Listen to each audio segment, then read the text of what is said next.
Olá, tudo bem? Prontos para mais um estudo? Uma empresa produz um equipamento cuja vida útil admite distribuição normal com média de 300 horas e desvio padrão de 20 horas. Se a empresa garantir uma vida útil de pelo menos 280 horas para uma das unidades vendidas, qual a probabilidade de ela ter que repor essa unidade? No primeiro momento, nós vamos destacar aqui algumas informações que serão necessárias para o desenvolvimento da questão. Por exemplo, nós temos aqui a média informada, que está aqui, e vamos representá-la por x barra. Essa média é de 300 horas. Nós temos também um desvio padrão, vamos representar por S, e que é de 20 horas. Bem, aqui é solicitada a probabilidade de ela ter que repor a unidade. Para repor a unidade, ela tem que durar menos do que o que foi estabelecido na garantia. Logo, a probabilidade que vamos estimar é aquela em que x, ou seja, o tempo de durabilidade, seja menor que as 280 horas especificadas no produto, ou na peça desse equipamento ou no equipamento. Nesse contexto, então, nós vamos, entre aspas, padronizar este valor. Ou seja, como a distribuição é normal, e nós temos aqui um intervalo especificado, ou seja, nós temos um valor menor que 280, nós podemos trabalhar de vários modos diferentes. Num destes, nós vamos optar pela padronização de tal valor. Essa padronização pode ser realizada quando nós dizemos que z, que é o valor padronizado já, é dado por x, ou seja, o valor estipulado aqui na questão, menos a sua média, x barra, dividido pelo desvio padrão. E ao se calcular este z, vamos obter então x, que aqui vamos definir como sendo este limite de intervalo, ou seja, os 280, menos x barra, que são os 300, e dividido pelo desvio padrão, que é dado por 20.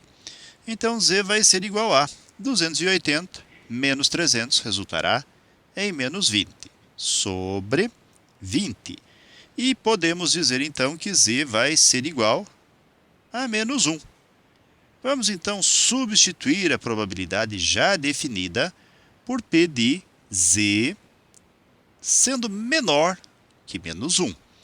E como estamos falando de distribuição normal, vamos representar essa informação através da curva normal. A curva normal, ou curva em forma de sino, ou também chamada de curva de Gauss, tem aproximadamente este formato. Nós temos aqui um eixo de simetria, que passa pelo zero, e nós temos também um eixo real, representando aqui a nossa variável z. E se é um eixo real com uma origem em zero, então nós consideramos do zero para a direita os valores como sendo positivos, e do zero para a esquerda, valores negativos. Nesse contexto, então, nós temos 1 para z, como sendo o limite. Este 1 é negativo, então vamos marcar a esquerda do zero.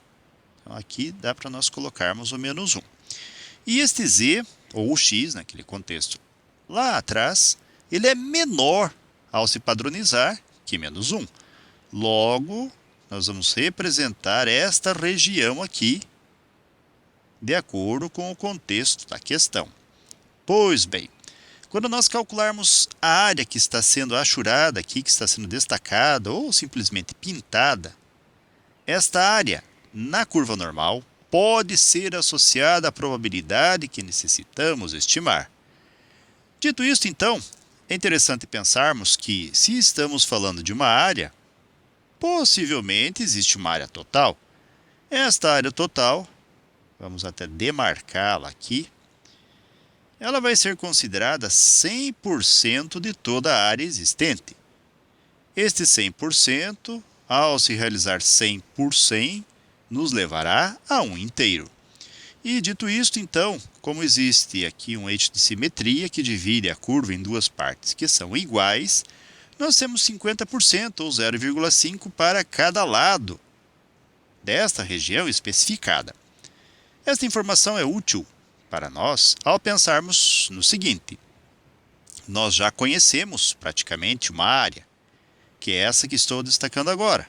Ou seja, estou destacando aqui 50% da curva. Então eu posso dizer que toda essa região aqui, que está sendo representada agora, ela é correspondente a 50% da área, ou 0,5. Agora, nós não queremos toda a área, nós queremos só um pedaço dela. E é justamente esta área antes do número 1 negativo.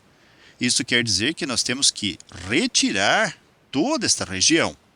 E matematicamente nós podemos retirar essa região fazendo menos a probabilidade que vai do menos 1 até o zero. Então nós temos menos 1 menor que z menor que zero. Por que estamos fazendo esta retirada aqui? Ora, nós temos dois modos de se calcular, no mínimo, esta área que queremos, que é justamente a área que sobrou e que já está pintada. No primeiro modo, nós podemos nos servir de um modelo matemático com algumas expressões próprias. E aí teríamos algum trabalho para calcular esta área. No segundo modo, que é o que nós vamos preferir, os valores de determinadas regiões já estão estipulados ou devidamente tabelados. E nesse contexto, a tabela funciona mais ou menos assim. Ela sempre vai nos dar a área que vai do número até o zero, ou do zero até um certo número especificado. Nesse contexto, então, quando nós colocamos toda a superfície e consideramos 50% dela, que foi o que fizemos há pouco e é o que eu estou fazendo novamente agora, nós necessitamos retirar uma região, ou subtrair uma região. E essa região que nós vamos diminuir é justamente a região que vai do menos 1 até o zero. Isto para obedecer aos ditames da nossa tabela. Então agora cabe a nós consultar tal tabela. Logo, vamos ter 0,5 menos o número que vamos encontrar na tabela. Indo atrás dessa tabela, a tabela chamada tabela Z, nós temos aqui uma coluna para Z, que nos dará um valor. Neste caso aqui nós temos menos 1,0. Vamos desprezar aqui o sinal negativo e vamos nos concentrar apenas no número 1,00. Então, na coluna do Z, nós vamos buscar a linha que contenha 1,0. E vamos até a coluna que tem 0,00. Ou seja, nós temos 1,0, esmiuçando um pouco aqui a questão, e vamos adicionar 0,00, que não vai modificar o número inicial, ou seja, continuará sendo 1,0. Mas aqui, para consulta na tabela, isso faz diferença, uma vez que nós temos a localização do resultado que nós desejamos. Nesse contexto, então, é 0,3413. Aí vem a pergunta: o que significa esse 0,3413? Ora, 0,3413 é a área desta região que estamos especificando agora, que é justamente a área que nós não queremos, ou nós queremos tirar dos 50% já conhecido. Então agora nós vamos fazer 0,5 menos 0,3413. Mas antes que a questão termine, vem uma pergunta, ou reforçando uma informação. Puxa vida, por que vou calcular a área se o que eu quero é uma probabilidade? Ora, justamente isto. Na distribuição normal, nós associamos a área desta curva a probabilidades. Isso significa, então, que, ao se calcular a área, estamos calculando a probabilidade. E quando fazemos 0,5 menos 0,3413, e o resultado, que será 0,1587 unidade de área, quando nós representamos este valor em porcentagem, ou seja, 15,87% da área, isto também será a probabilidade que desejamos calcular. Logo, qual a probabilidade dessa peça ter que ser reposta? Ora, a probabilidade será de 15,87%. Ok, galera? Com esse resultado, então, chegamos ao final de mais um breve estudo. Desejo para vocês tudo de bom, muito sucesso em sua caminhada, que vocês sejam muito felizes. Se puderem e quiserem, retornem outras vezes. E até o nosso próximo estudo. Até mais e tchau!